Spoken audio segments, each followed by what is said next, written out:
वो अपने परिवार से बाहर निकल पाए हैं। उन्होंने कभी अपने परिवार से ऊपर सोचा है क्या? पार्टी का राष्ट्रीय अध्यक्ष भी उसी परिवार का, पार्टी का नेता भी उसी परिवार का। नंबर 2 में अब्दुल बारी सिद्दीकी को किनारे करके नंबर 2 पर भी तेज प्रताप यादव को बैठा दिया। हम पर आरोप लगाने से पहले उनको 10 बार अपने चेहरे को आईने में देखना चाहिए। नमस्कार, आप देख रहे हैं लाइव सिटीज़। मैं हूं आपके साथ शिवम। लोजपा के संस्थापक रामविलास पासवान का निधन होने के बाद जो राज्यसभा की सीट खाली हुई थी उसका जो उपचुनाव है वो 14 दिसंबर को होना है और जो एनडीए ने अपना उम्मीदवार बनाया है बिहार के पूर्व उप मुख्यमंत्री सुशील कुमार मोदी को, उसके बाद से ही जो विपक्ष है वो लगातार सत्ता पक्ष पर निशाना साधते हुए यह कह रही है कि जो सत्ता पक्ष है वो दलित विरोधी है, उन्होंने दलित को दरकिनार कर दिया है। और इस वक्त हमारे साथ मौजूद हैं बीजेपी के विधायक नितिन नवीन। उनसे हम बात करेंगे कि लगातार जो विपक्ष है वो आरोप लगा रही है कि सत्ता पक्ष दलितों को दरकिनार कर रही है। देखिए, बड़ा स्पष्ट है कि वो भारतीय जनता पार्टी के कोटे की सीट थी और पार्टी ने अपने रामविलास जी को उस समय दिया था, लेकिन अब जो वर्तमान परिस्थिति है उसमें हम लोगों ने अपने भारतीय जनता पार्टी के वरिष्ठ नेता सुशील मोदी जी का नाम तय हुआ है। जो लोग विपक्ष पे के साथी जो आरोप लगा रहे हैं, मेरा सबसे पहले पूछना है कि वो अपने परिवार से बाहर निकल पाए हैं? उन्होंने कभी अपने परिवार से ऊपर सोचा है क्या? पार्टी का राष्ट्रीय अध्यक्ष भी उसी परिवार का, पार्टी का नेता भी उसी परिवार का, तो उनको नैतिक अधिकार नहीं है हम पर किसी भी तरह के सवाल उठाने का। और हम तो वो लोग हैं जो उन्होंने राष्ट्रपति जैसे एकल पद, बड़े पद पर भी एक दलित के बेटे को बैठाने का काम किया। तो निश्चित रूप से हम पर आरोप लगाने से पहले उनको 10 बार अपने चेहरे को आईने में देखना चाहिए। और निश्चित रूप से भारतीय जनता पार्टी समाज के हर वर्ग को प्रतिनिधित्व देती रही है और आगे भी समाज के हर वर्ग को देगी। हमारे यहाँ रामप्रीत पासवान जैसे व्यक्ति को सरकार में मंत्री बनाया गया। हर समय हमारे कई ऐसे नेता, सबसे अधिक अनुसूचित जाति की सीटों पर भारतीय जनता पार्टी के प्रतिनिधि जीत के आते हैं।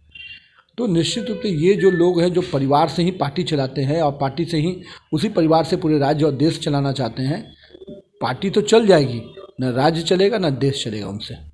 पर लगातार जो विपक्ष है वो कह रही है कि ये दलित की सीट थी और जो रामविलास पासवान का भी कहीं ना कहीं बीजेपी जो है वो अपमान कर रही है। नहीं, मेरा ये कहना है कि ये सीट तो रविशंकर जी के प्रसाद जी के लोकसभा में जाने के बाद खाली हुआ, जो पार्टी ने रामविलास जी को दिया। अब रामविलास जी के पास वो सीट खाली हुई तो भारतीय जनता पार्टी अपनी सीट को अपने पास रख रही है। तो इसमें किन्हीं को बेचैनी क्यों हो रही है? मैं तो पूछ रहा हूँ कि उनके यहाँ नेता प्रतिपक्ष का सीट और राष्ट्रीय अध्यक्ष का सीट उन्हीं के पास है ना, उन्हीं के परिवार के पास है ना। नंबर 2 में अब्दुल बारी सिद्दीकी को किनारे करके नंबर 2 पर भी तेज प्रताप यादव को बैठा दिया। तो वो कैसे बोल सकते हैं जो केवल भाई और परिवार तक ही पार्टी को सीमित रखें? उनके किसी आरोप का कोई जवाब देने की ज़रूरत नहीं है। स्पष्ट रूप से पहले वो परिवार से बाहर आकर बात आए, तब हम पर समाज का और बाकी चीज़ों पर विषय उठाएं। एक सवाल है कि सरकार बने अभी कुछ ही दिन हुआ है, पर नेता प्रतिपक्ष तेजस्वी यादव ये कह रहे हैं कि ये महाजंगल राज है। नहीं, जिस प्रकार से जिनके खुद के कार्यकलाप जंगल राज के रूप में रहे, जिसको सत्ता नहीं मिली तो उनके लोग गुंडागर्दी में आरा में उतरे हुए थे, वो देखने का समय अभी हाल ही में 1 हफ्ता पहले, 1 महीने के अंदर लोगों ने देखा है। तो जो अराजकता फैलाने का, हाउस के अंदर भी जिस प्रकार से अराजकता का माहौल उन्होंने पैदा किया, तो जंगल राज का कहीं ना कहीं बात उनके मन में बसा हुआ है और उनके काम में भी वही चीज़ दिखता है, क्योंकि जंगल राज के समय ही उनका भी जन्म हुआ था। एक सवाल है कि आप लोगों ने अपने मैनिफेस्टो में ये साफ तौर पे दिया था चुनाव से पहले कि 19 लाख लोगों को हम रोज़गार देंगे। तो अब आपकी सरकार बन गई है और विपक्ष भी यह सवाल कर रहा है कि लोगों को रोज़गार मिलेगा या नहीं, कि ये बस एक बहाना था।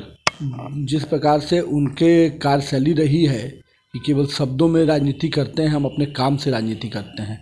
और निश्चित रूप से हम लोगों ने कहा था कि 19 लाख लोगों को रोजगार के अवसर प्रदान करेंगे।